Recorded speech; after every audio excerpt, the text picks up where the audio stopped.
بسم اللہ الرحمن الرحیم۔ السلام علیکم ورحمۃ اللہ وبرکاتہ۔ جو مسجد کو ٹھکانہ بنائے۔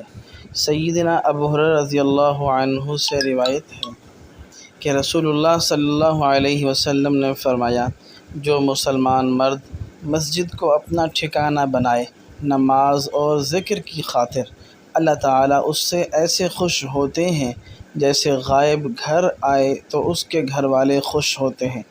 غائب کا مطلب جو آدمی گم ہو گیا ہو۔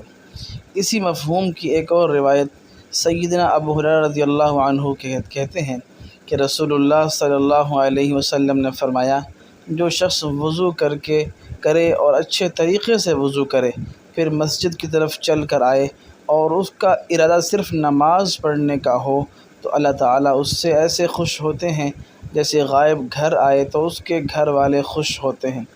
غائب کا مطلب کافی عرصہ گھر سے باہر رہنے والا، یا اس کا مطلب گم ہونے والا۔